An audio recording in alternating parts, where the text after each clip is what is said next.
What you are about to witness is a fascinating interview with a gentleman called Christopher Spencer, or rather that is his pen name. He has to conceal his real name. In the following interview, Christopher speaks about his 50 plus years in the world of high-level finance, both as a banker and a finance and investment broker. He covers everything from international espionage to covert financial agreements, conmen, murder, war, and more, with a touch of personal flair. Everything you are about to hear is true. Some questions were pre-agreed and scripted to explain specific content in his books. Most are not. You can find details of where to buy his books in the video description below. This is part 1. So, my guest today is Christopher Spencer. That's not his real name. He has also asked that we do not show his face, but he has written some amazing stories which he claims are all true, and today I have the opportunity to question him. In 2021, Christopher, you published your first non-fiction book called Manna from Heaven and Other True Stories. It was unusual in that it was not an autobiography, but 7 long true stories about separate episodes in your life of over 50 years in international business and finance. You said in the preface that you wanted to share these stories with others. I have read them and they fascinated me. Once you immerse yourself in this world of high-level international finance, espionage and politics, you really do get a whole new view of the world. Some of the situations that you found yourself in were amazing, complex and sometimes dangerous, and to think that it is all true. As I said in my review of your book, it is really like reading about James Bond's accountant. Question 1. Christopher, can you tell us a little about your background and your early life and how it was that you came to be able to deal with these situations and come out relatively unscathed? Well, the first thing to understand is that I'm left-handed. When you're left-handed, your right side of your brain is dominant. I was put by my parents into a fee-paying school, and the headmistress there decided that she wanted to make me right-handed, and that rather upset me, and I kicked up a fuss. And eventually she just took me home and told my mother she couldn't deal with me, and I had to leave the school. But I was pleased about that, and my parents were pleased as well because they didn't have to pay any fees anymore. The second thing is I was an only child, and therefore, as an only child, I was thrown back on my own ability, if you like, my own need for company, because I had few friends. And I invented for myself my own little planet. And I wrote about it. And I wrote about its countries and its people and its form of government. And this was a planet orbiting a far distant star. So I suppose I was quite imaginative. Later on, there were 2 family scandals. And my parents told me not to talk about these to other people, because in those days, people took you at your estimation of your appearance and what your life was like. And so I kept very quiet about those all my life. Only recently have I really got the inclination to write about them, and I've now written about them in some more shorter stories. Why did you come up with a government for your planet? When did I come up with a government for the planet? That's not something kids normally do. Yeah, in my own imagination, I suppose. I wanted it to be as realistic as possible. And I knew about government. You know, people were always talking about the government. And I thought, well, I have to have a government for the planet. But it was rather like the United Nations. It was a government that covered the entire planet. Although there were individual countries, but there still was just one government. So, does that mean you like the idea of a one-world government? I was too young to understand that, I think. It just was convenient to have one government rather than contending countries against each other. Are you of the same opinion now? I think it's very difficult.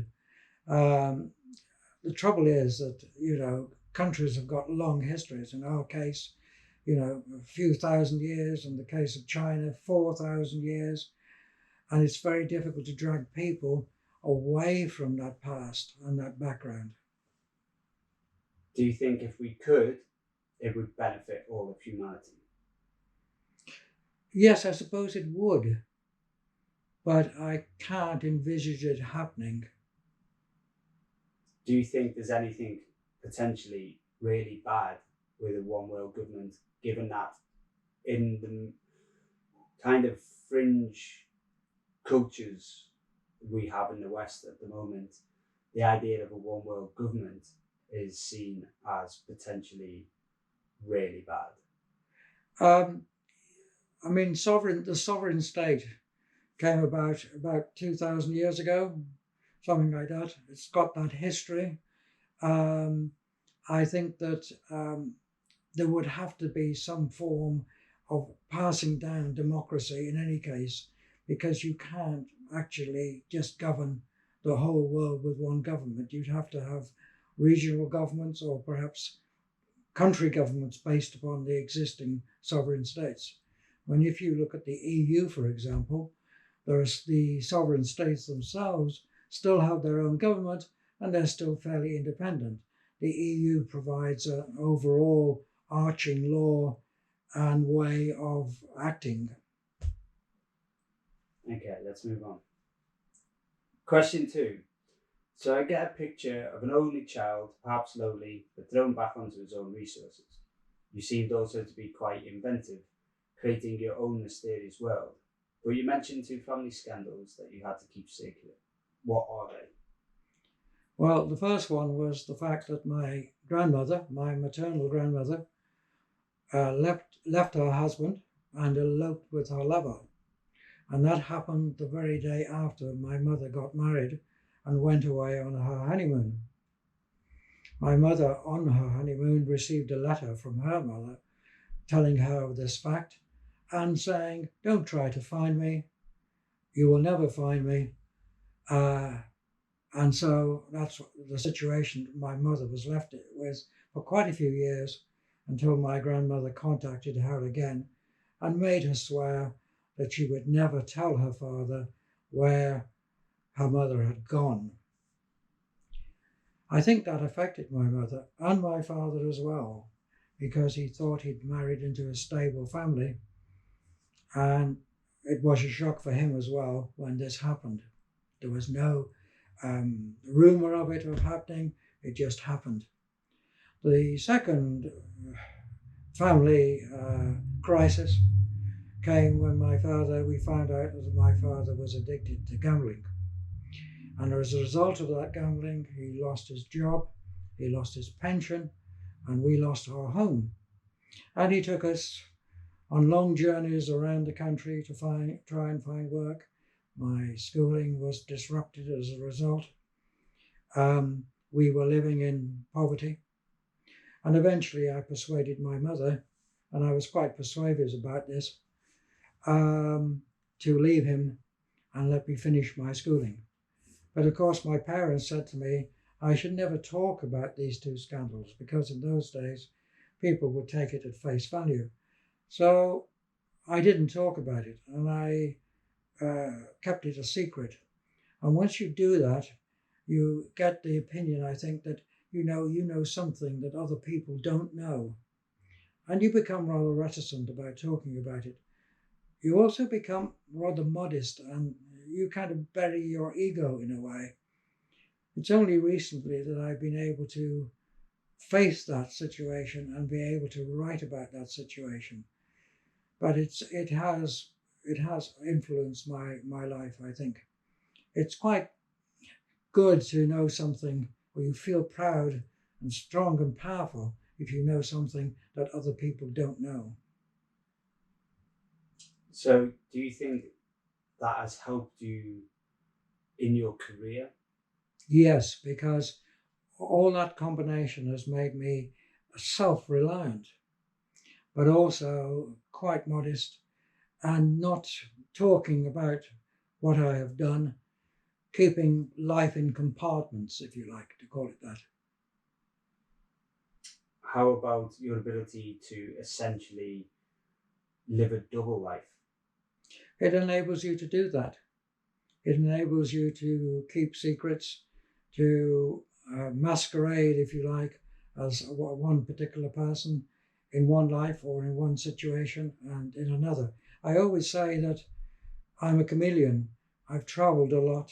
I've met people from other cultures, from other countries, and I've determined an ability, I think, to be able to get close to them very quickly because of that flexibility in my nature. What advice would you give to someone who wanted to be able to travel the world and basically get on with people easily and quickly?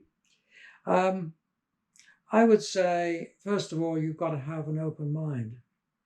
I mean, if you're a British and you go out there and say, well, I'm British, I believe in Britain, etc., etc., that's no good.